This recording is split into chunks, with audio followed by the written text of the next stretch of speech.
mission to the EU in cooperation with Business Bridge Europe. I have the pleasure to welcome here Professor Setsuko AOKI and Director Kavvada from the European Commission DG DEFIS. My name is Torsten Kriening and I'm publisher and CEO of Spacewatch.global. So, as both my guests are Space Cafe alumni and this is an informal exchange, I may call both of them by their first name in the course of the next hour, so please don't be disturbed by that. What can you expect from us today, this afternoon? We will start with a short intro of our guest, followed by background presentations on space policy side, and then we will have a Q&A. Before you all will have the chance to ask your questions by putting them into the chat. So we don't unmute your microphone, just put it in the chat and we pick it up from there. A bit of background information about the involved parties of the event before we start.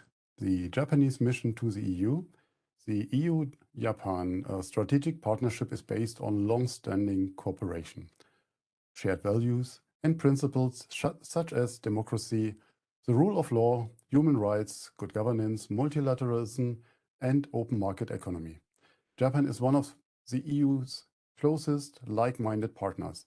Over the years, European and Japan have strengthened their relation across in a wide range of areas, from enhanced political cooperation to trade and investment, from development to the digital transformation, and from climate action to research and innovation, and from security cooperation to sustainable growth.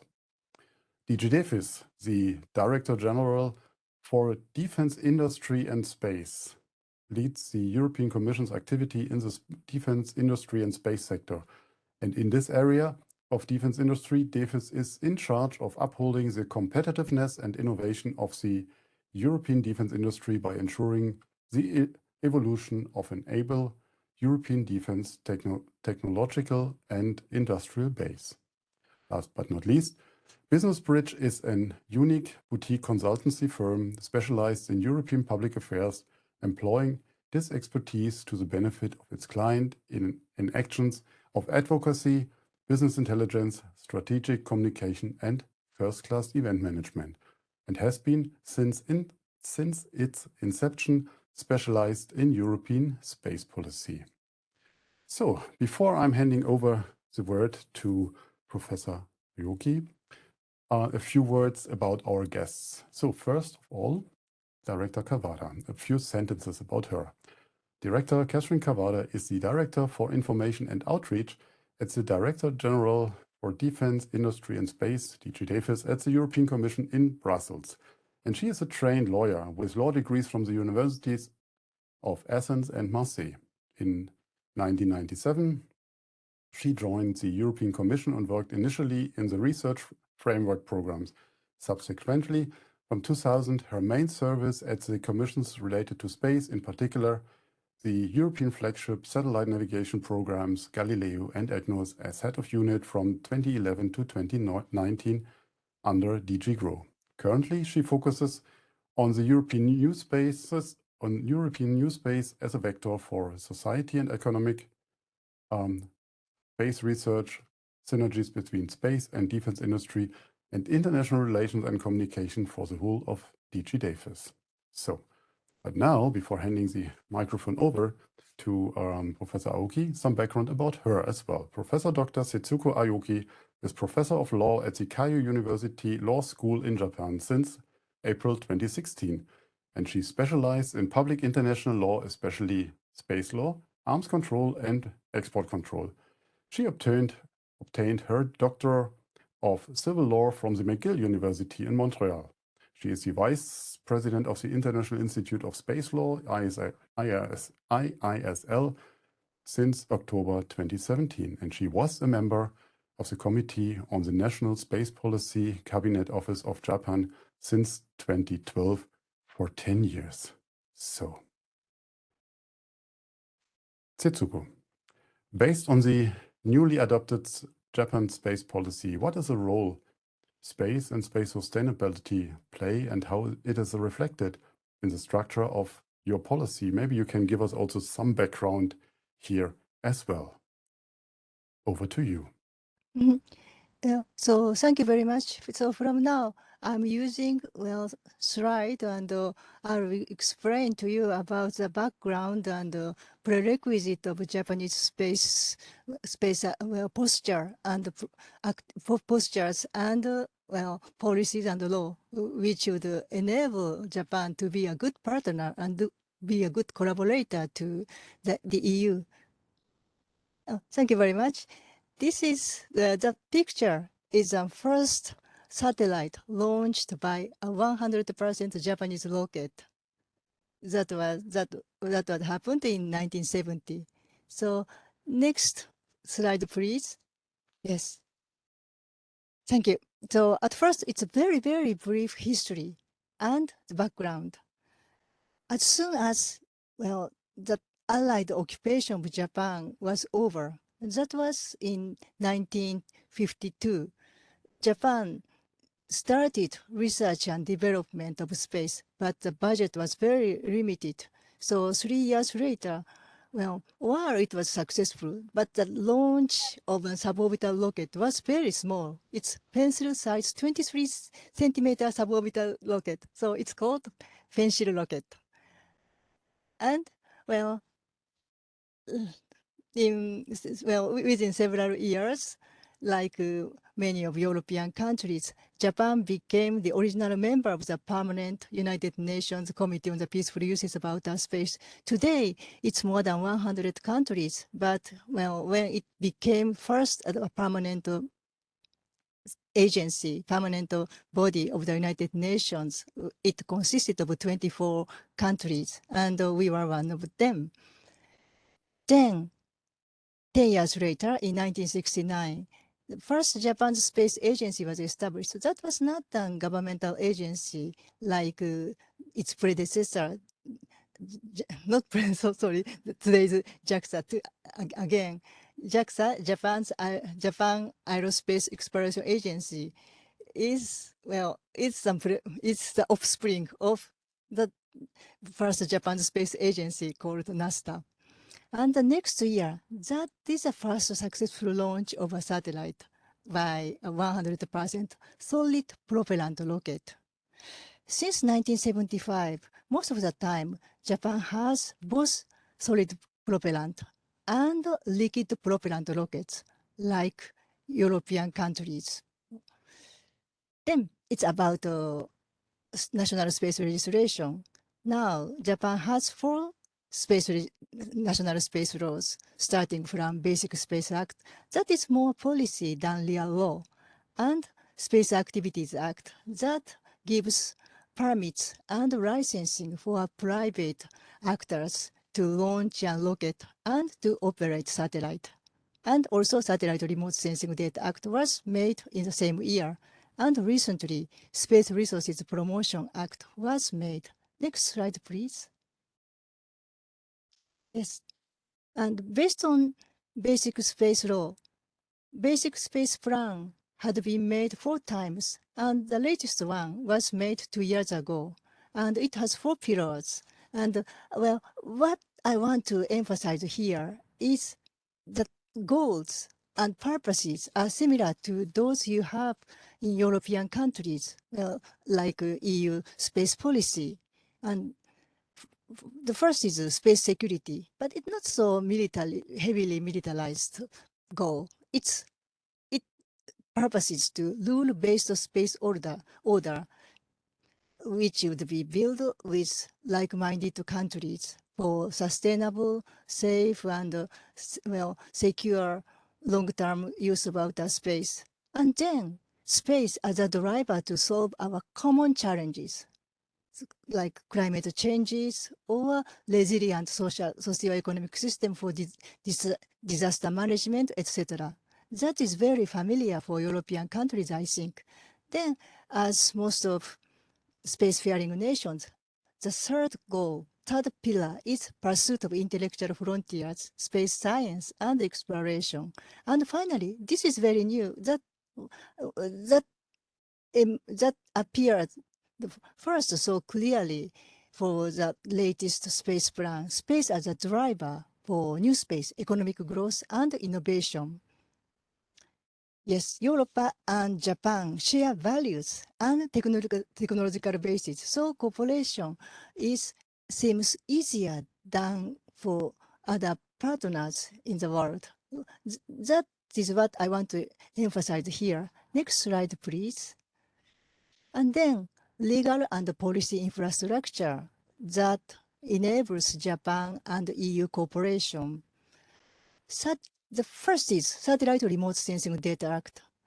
Well, it strikes a fine balance between security, national and international security, and also, well, space business, satellite data business. So EU and Japan can cooperate for some business or, well, more business or project programs for operating and well, contributing satellite data results. And then the second one, it was made last November, is the guideline relating to on-orbit servicing. That was made as a part of licensing requirement for a private actor to operate spacecraft. And this is thought as one of the STM measures initiated by Japan, about which I'll talk later more detailedly.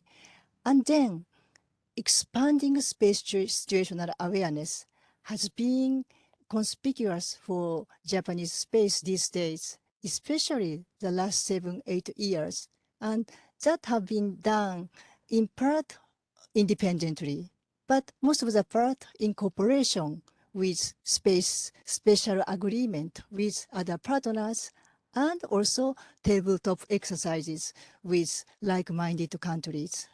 Next slide, please. And finally, its norms of responsible behavior in outer space that is being pursued very seriously by both Japan and EU countries. For us, space is the area for the security, safety, and prosperity for all countries and for all humankind. So Japan observes, implements, and well, try to make initiatives on various confidence building measures and transparency and confidence building measures for peaceful use of outer space at the United Nations, Conference on Disarmament, and outside the United Nations. And well, as many of you are well aware, in December 2020, United Nations General Assembly resolution was adopted. It's reducing space threats through norms, rules, and principles of responsible behaviors. Japan was one of the co-sponsors with European countries.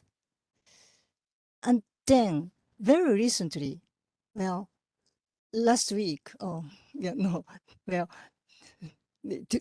of September, so it's more than 2 weeks ago, Japan declares that not to conduct destructive direct ascent anti-satellite missile testing as a step to the development of norms of responsible behavior in outer space.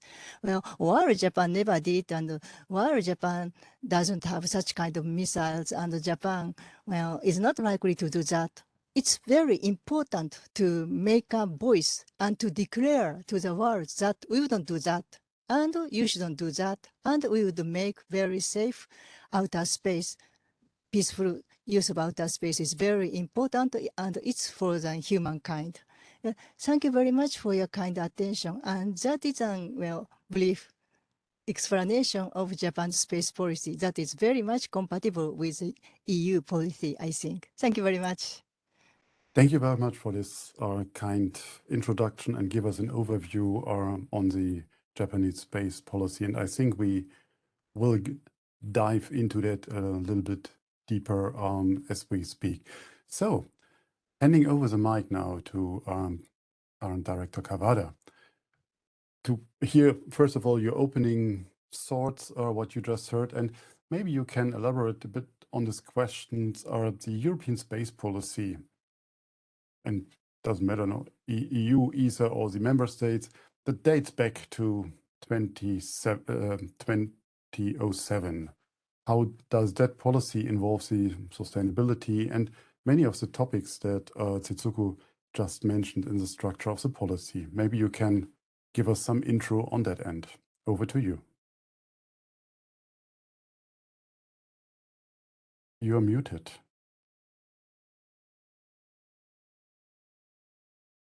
You can unmute me. I think that somebody mute me. Could you hear me now? Now we can hear you very well. So I think that you can call me Catherine. I feel more comfortable rather than Director Kavvada. Once I heard Professor Aoki to present the Japanese policy, I have to say that I fully agree with her, because the principles between the European Union space policy are very similar to the one that Professor Aoki presented. So indeed, the European Union, for many, many years, being a major space actor, there are several and complex space activities that we can refer to, but as we have a limited time, let me present just a quick and helicopter view of the major elements of our space policy. We're working together with our member states, so next to their individual achievements, the European Union operates in the space domain with advanced systems. First of all, we're proud to have a fully operational satellite navigation system like the Galileo, as well as a state-of-the-art Earth observation system like Copernicus. Moreover, next to the power of navigating and observing, the European Union is now, the last 1 year and a half, in the process of approving a regulation to provide the power to connect, the so-called secure connectivity system, which is a major geostrategic capability for us, and which will, at least this is our ambition, that it will become the third European Union flagship. And if we have the possibility today to be part of this excellent webinar, I think this is also due to the power to connect, the power of connectivity. With a rapidly growing number of satellites in space, and we know that in the future, with the mega constellations, this will be more and more present. There is also, according to our policy and our thinking, an increasing need for enhanced protection of the EU space assets and capabilities. So the safety of operations and the security of the system is at the heart of our policy. What we are doing, we are using the space surveillance and ultimately of tracking and space traffic management. These are the two major policy areas where we want to focus and where we want to develop our policy for the years to come.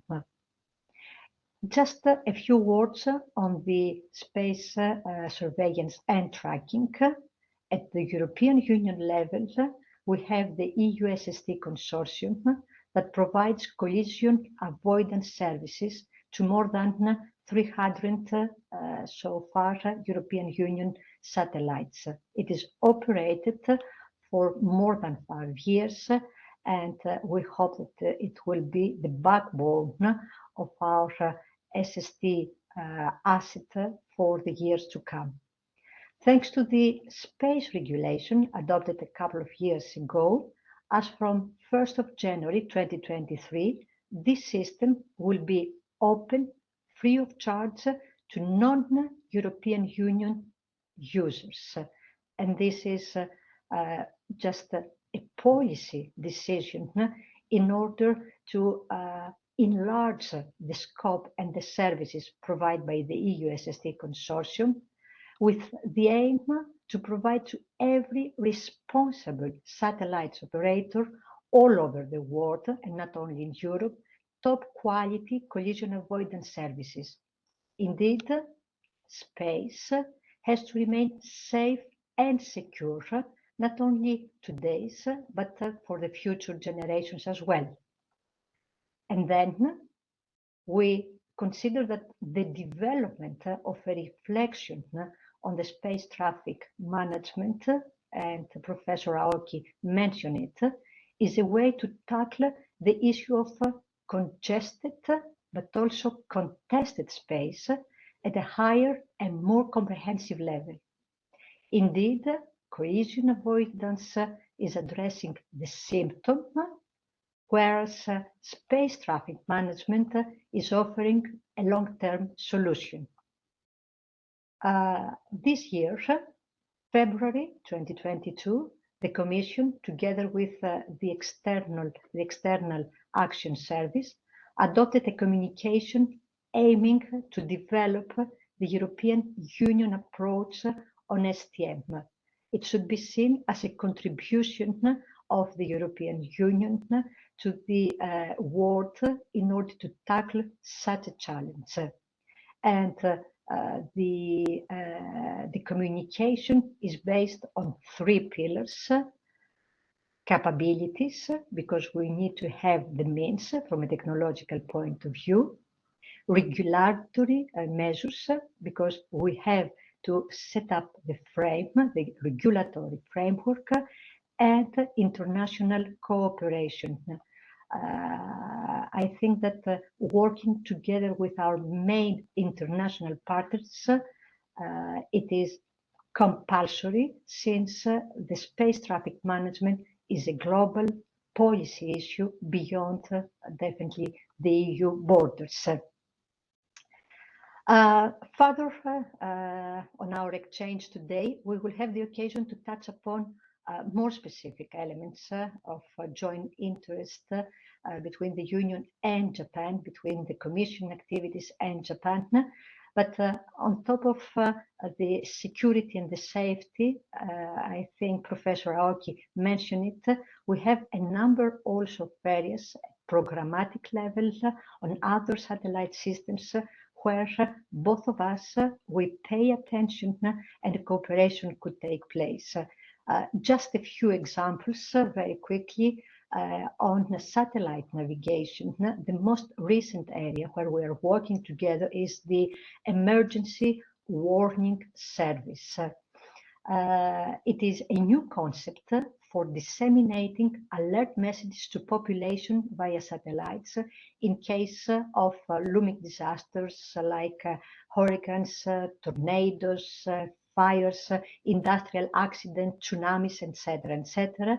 And this is critical when all other ground systems fail. Here, the European Union and Japan are introducing this new capacity in their respective satellite navigation constellations, and both of us are planning in-field demonstrations in the course of next year.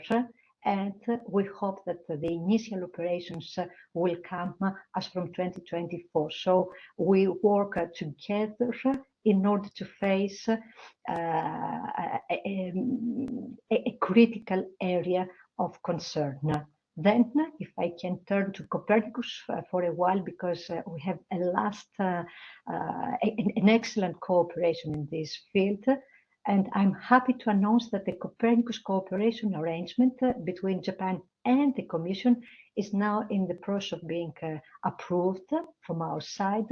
So very, in a few months, in a couple of months, we will be in a position to sign it and have a successful cooperation ingredient. One more. And as I said previously, increasing safety and security in space can also be enhanced not just by political agreements and legal documents, but also through space-based technologies and cooperation in outer space-related platforms. Needless to say that in our mind, in our perspective, the cooperation with Japan is growing steadily and more substantial at both political or policy level and technical level. We work in both.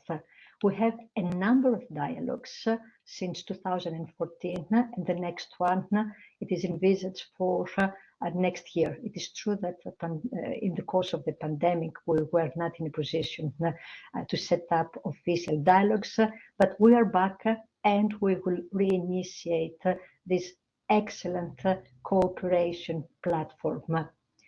To conclude, Professor Aoki, borrowing, if I can say, from your rich Japanese culture, we have known in our respective endeavors that adversity is the foundation of virtue.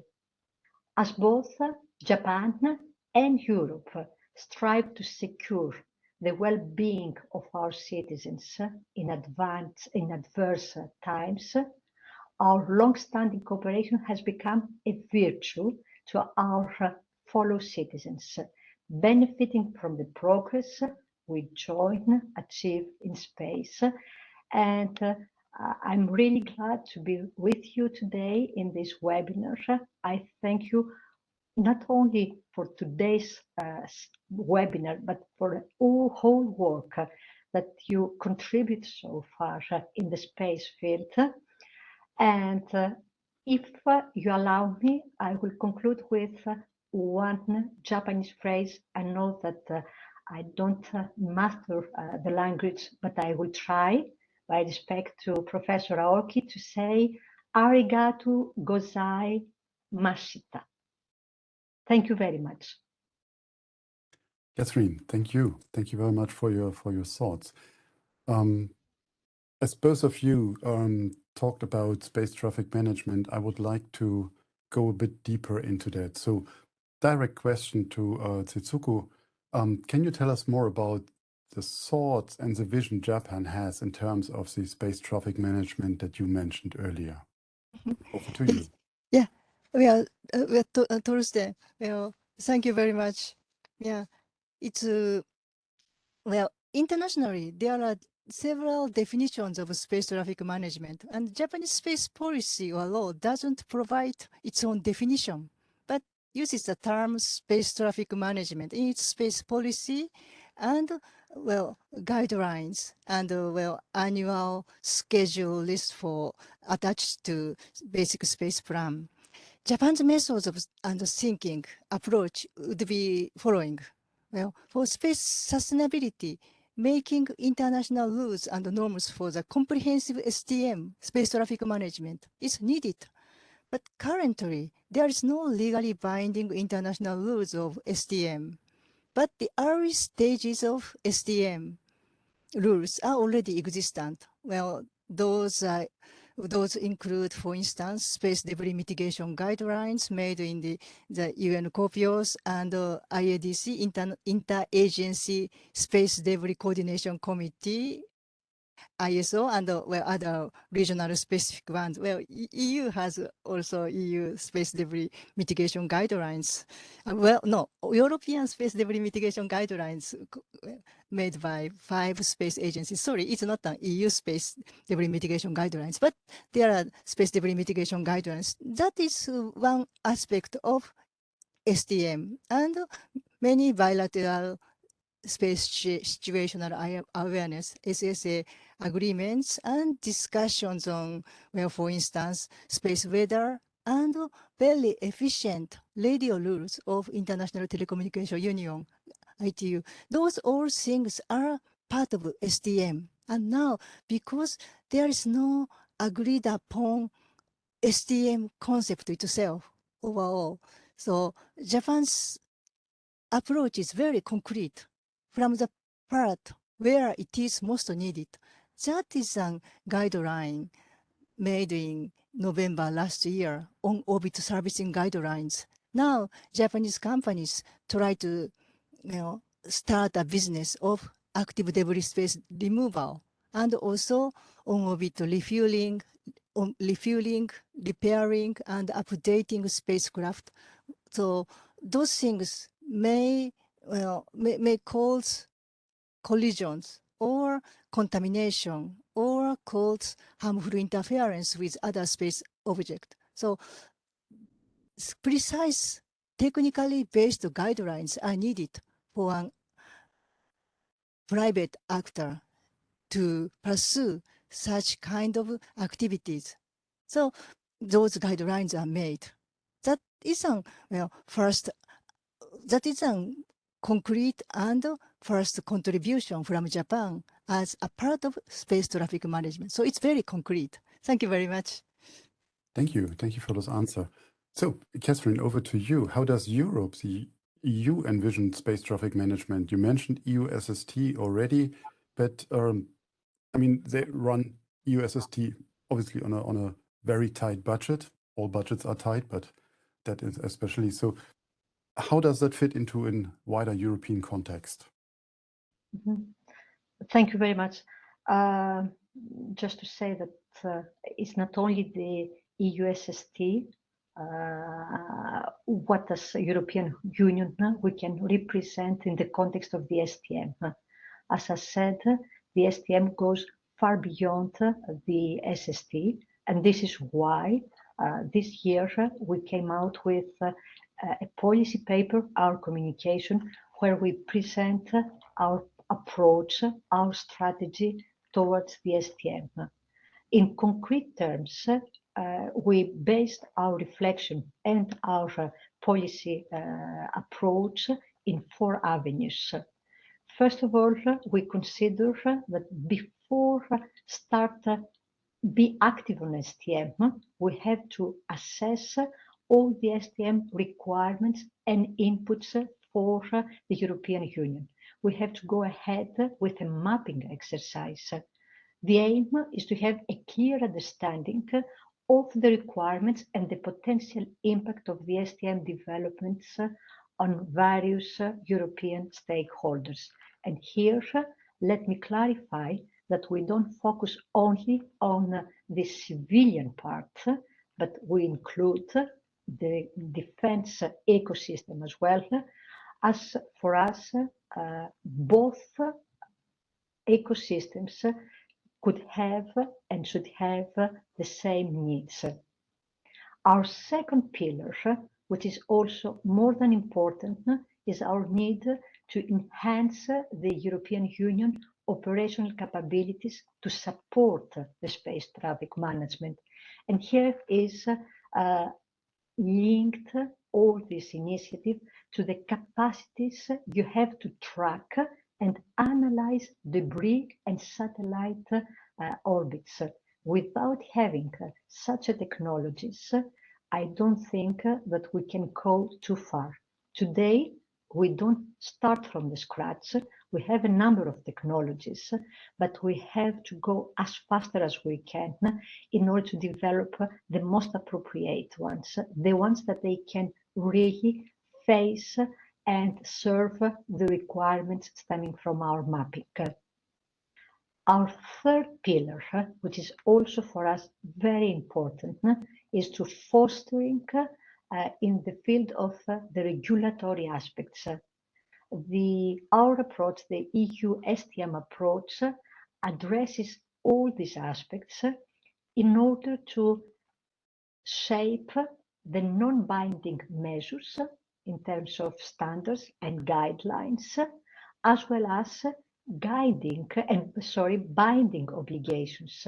Here we have legislative acts that they can be adopted at European level, but also we can start discussing and have a dialogue with other nations on how we can take elements of the EU acquis and introduce it at an international level. To be seen that this is a major pillar where we have to work seriously and actively. I will conclude with the fourth pillar, which is for us more than important, and this is the EU STM approach at international level. Our objective is to contribute to a global endeavor, pairing existing regional capabilities and tools with an overall ambition for global cooperation. This constitutes for us the external avenue of the EU STM approach, which will actively promote pragmatic and concrete solutions towards a more global STM. We said it several times here in Europe that the STM is not a regional challenge, it's an international. So at international level, we have the opportunity and more than the opportunity, the obligation to tackle it. Thank you very much. Thank you, Catherine. So now, as that is an interactive exchange between the two of you, I will give you one question and ask both of you to respond so that we have some kind of dialogue as we would have it on a real stage. The first question goes to Setsuko. Both Japan and EU have their own policies regarding space.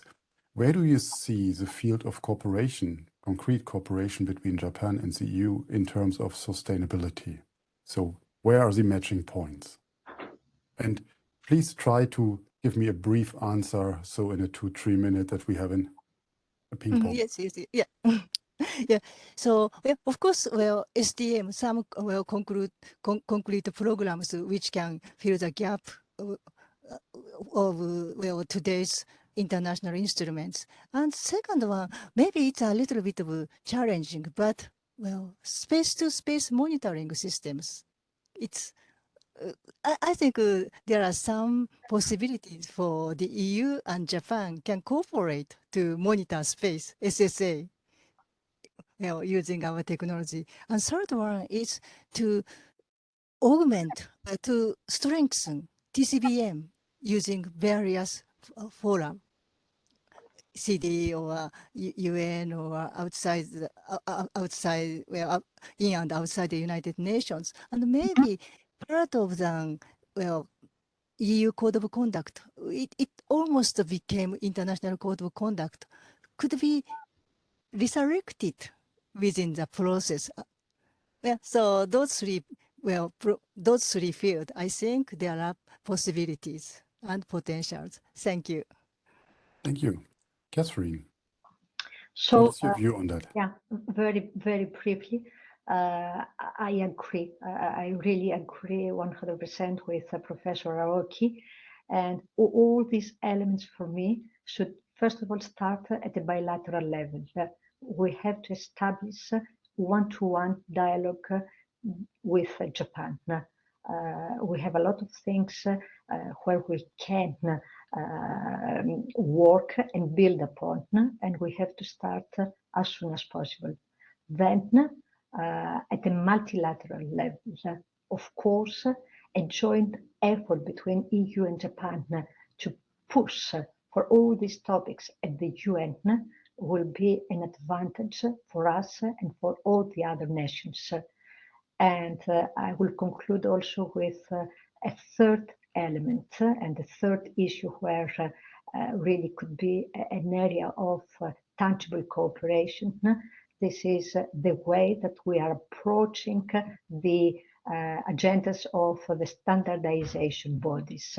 We can exchange on the current standards proposed at ISO level and discuss on potential needs. So to have additional standards and the rule of the road, elements that they can demonstrate the willingness of both European Union and Japan to work together and bring something new in this particular field. Thank you. Thank you. That was leading into my next question perfectly. And we will start with you. I mean, how can, and that's a very generic thing before I nail it down a bit. So how can the EU and Japan collaborate and coordinate at the EU level because one is a country, one is a system. So what could be concrete examples? And you mentioned that they are on the horizons of a cooperation. For instance, on one of the examples, space sustainability, or pick any of the examples you like. I think that I will remain within the sustainability because it's something of particular importance for us at policy level. As I said, there are 3 levels where we can cooperate with Japan. We can cooperate at policy level.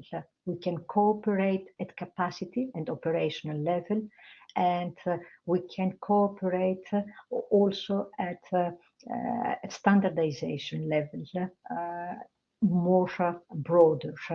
If I start with the policy level, which is more than important, I do consider that both of us should engage into an overall policy to limit the development of space debris. If we want to have an effective policy vis-à-vis the debris threat, we need to agree and set a common aim. And this aim for the European Union should be to go for a zero net debris policy for future space activities. This is something that we want to promote, and I'm more than sure that this is a goal that could also be supported by Japan. So at policy level, we can work towards the zero net debris policy. And then if we come to more operational levels and capacity, the collision avoidance technical exercise could be implemented between our EUSST consortium and Japan in order to expand our mutual trust and know-how of the different systems. We have expertise in Europe, and Japan has great expertise based on their system. All that we have to do is work together, compare our results, and see how we can decide from a technical operational level the best way to tackle a technical issue.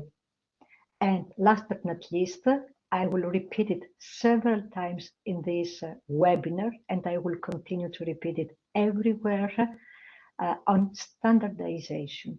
For me, is a key element where we can make the difference, is a key issue to ensure compatibility of the different systems developed at national level. Discussions are going on the side of space traffic coordination, actually, within ISO. There is a very good start, I have to say. However, other avenues could be explored, such as, for example, the development of standards on rules of the road, very important for the European Union, and practical questions need to be answered if we want to ensure the development of a coherent and effective space traffic coordination. So rules of the road can make sense only if they are accepted at the global level within ISO. We have to work, we activate all our knowledge, but we don't have to be alone. We need to exchange, to introduce dialogue, and to be more than one at the end, all of us, if possible. Thank you very much. Setsuko, over to you. What is your view on that? Thank you very much. I cannot agree with Dr. Kavvada. Yes, standardization is very, very important. That's why, I think non-legally binding rules are very effective. Oftentimes it's much more important and effective than time-consuming legally binding rules. Non-legally binding and updating from time to time when it is needed. So standardization, I cannot agree with you more. So where that can be possible? So of course, as you mentioned, from 2014, the EU and Japan has space policy dialogues, and EU-Japan Strategic Partnership Agreement was provisionally entered into force in 2019. So we already have a forum. But yes, as you said, even if those two, the EU and Japan adopt something and make something, it has to be expanded to be really effective. So outreach is important, and to make the most of bigger forums, regional forums or international forums such as ISO and United Nations. So we have to make the most of many staged and various forums. So yeah, so I think so bilateral is important, but also our common voice should be heard in a wider regional and international fora. Thank you. Thank you very much. So I call to our participants, to our audience. Please, if you have a question you would like to ask our wonderful guests, please put them into the chat, and we will go to the questions then later on. But Setsuko, let's stay on the rules, standards, or standardization norms of behavior in outer space. I think we all agree that there are needs for these. Both of you emphasize that. How can Japan and EU cooperate concrete on these standardizations? I mean, it doesn't make sense when you observe the night sky and take your measurements and you send them over and Europe can't read the data. So, I mean, what are concrete examples here?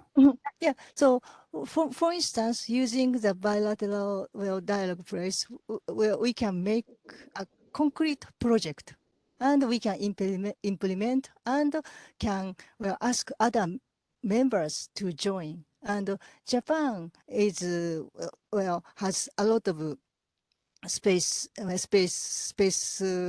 consultations and affairs with Asian countries, and Japan's led Asia Pacific Space Regional Forums since 1993. So we can sell the project and ideas there. And Europe has a lot of experiences in Africa and Latin America. So our common project can be sold there. And at the same time, we can make a proposal to a bigger stage. For instance, UN COPIOS. So now, for instance, legal subcommittee has the agenda of STM or small satellites, and the STSC, Scientific and Technical Subcommittee, has long-term sustainability. So joint seminars, joint proposals, and action, ideas and agreements can be translated into action. That would be the second stage, I think. Thank you. Catherine, it sounds that the foundation is laid out. So, but what is missing when it comes to norms, standards, rules of the road? So how can the EU cooperate here with Japan? First of all, I subscribe and I'm very happy with regard to the ideas just presented by Professor Aoki right now. All that we need to do, the willingness, the vision is there. Both of us, we have the same vision. The strategy, the comprehensive strategy is also there from both nations. All that we have to do now is to find the ways to implement our strategy in order to get to our vision. The proposals of having a working group, the proposal of seminars, the proposal of cooperation, even at regional level, the Asia, the Europe, Africa, or Latin America bloc, they are more than welcome. And if you read our communication, this is the way that we present the way that other nations should get the ownership of the STM objectives. In January 2023, we will have our next dialogue with Japan, and I think this is the area, this is the platform, the political one, where we have to raise the issue together with dedicated actions on various topics, in particular also the standardization, and decide together on the ways to increase and establish the dialogue on the particular actions and the planning. We need to have a common agreed schedule with concrete actions and concrete goals. I think that all the ingredients are there, and this is very important in this particular file. So as from January 2023, both EU and Japan could agree on a concrete way forward approach. And I hope that this will be the case. Thank you very much.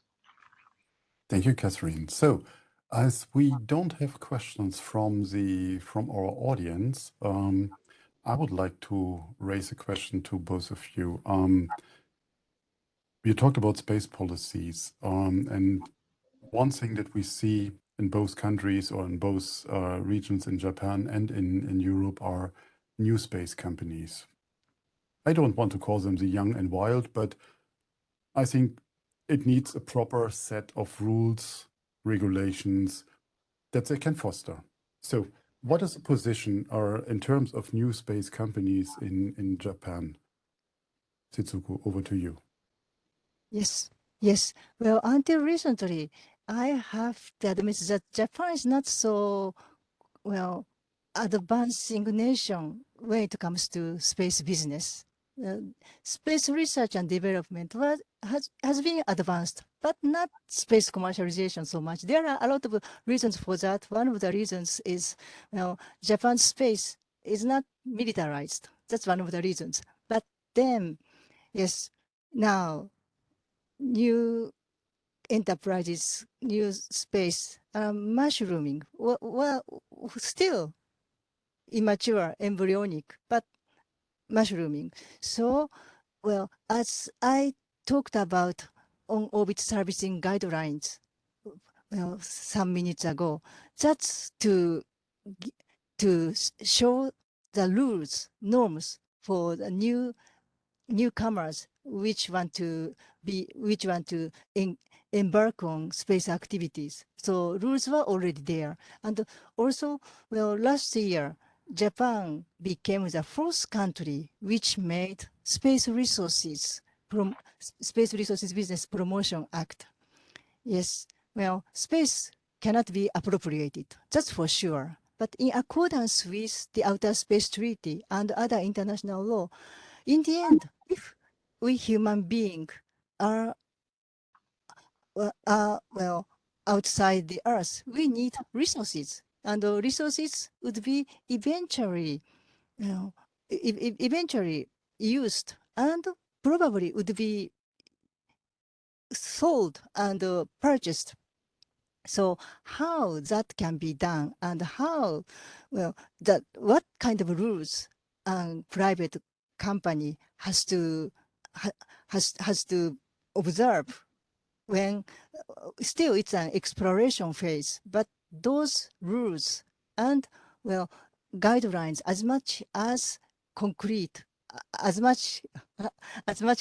possible, have been, well, described, given to them. That is well, efforts by the government, and also, well, to make more familiar, more preferable conditions for the investment for the new business. Those efforts have been done. You're so humble when you talk about your new space sector. That's unbelievable. I mean, I admire you that you have your first private moon lander on almost on the launch pad already. I mean, you have with Astroscale, one of the two companies that are going really active are behind active debris removal. And I mean, that's on the forefront. And these are private companies. So, I mean, there's a lot, I think, what we can learn. But having, well, let's have a look on Europe. I mean, the European new space sector is really booming, yeah, mushrooming. So we are just coming back from the IEC, and we have seen really the variety here. What is the EU doing on that level, Catherine, in terms of regulation policies to either pave the ground or save the ground? Or both. This is what we are doing. Absolutely. We pave and we save. First of all, as you said, the new space is not something that it will come in the future, near or long. The new space is with us. The companies are already in Japan, as you said, and are already in Europe. From a policy point of view, we want to give to these companies the same chance as to the others. So it's not that we try to be favorable to the newcomers and not to the old one. There is space for everybody, but at least to provide them with the same tools and being at the same level. This is our first goal. Then, vis-à-vis the sustainability, we have two categories. We have the newcomers as the one who will help the European Union to build capacity in order to have a safer space environment. And they're more than welcome on the capacity building chapter of our policy. Together with the well-established companies, we will open the door to the newcomers with their new ideas, and we hope that they will have a lot. And in the near future, we'll be glad to have a great idea coming from a startup company. And then we have the startups as users of the space. And there I have to see that we have to use the same rules and the same provisions as for all the others. We cannot even consider for a second to make a compromise of our safety and security just because we have to promote a newcomer. There are elements that we don't really discuss upon it. They will come with the same rules, the same provisions, the same obligation, and we really hope, and we are more sure that they will demonstrate a great behavior. I talk to them almost every day. I have really to share with you my understanding, which is positive. I see a new way of doing business, of doing new things, but at the same time, I see people that they respect the area where they have to develop their business. In other words, the space. Nothing better than that for somebody who is doing policy. Thank you. Thank you very much. As we are running now slightly over time, I would like to give you both the floor for your final thoughts. So some 90 seconds-ish of bringing that together, what we just heard over the last hour. Setsuko, would you like to start? Yes. Well, international cooperation is very important, and space has been flourished due to the international cooperation. But we have to find right partners, and values are very important. Values and capabilities. Japan and the EU have values, right values and capabilities. So I wish we would have very successful cooperation from now on. Thank you very much. Thank you for this kind word. So, Catherine, last words we can hear from you. 9 seconds. 9. It's hard, I know. Okay, no, it's okay. We consider that the cooperation with Japan is more than welcome, and we have to work on it. I consider that we have solid basis, and we can make a great advancement in the near future. We will mobilize all our efforts. Third consideration, it's time not to talk, but to act. We have all the elements, and we will start to be active with concrete measures. And most probably in a year from now, in a similar webinar, moderated by an excellent moderator, to share with you concrete outcome of our bilateral cooperation. This is my wish, and once again, honored and very pleased to be with you today, and happy to see Professor Aoki either in Europe or for me to come to Japan. Thank you very much, Professor Kavvada and Torsten. Well, I'm very honored and happy. Thank you very much. There's nothing more to add. So thank you very much for this very wonderful webinar, your outstanding inputs and your inspiration. I think that helps all of us in the sector.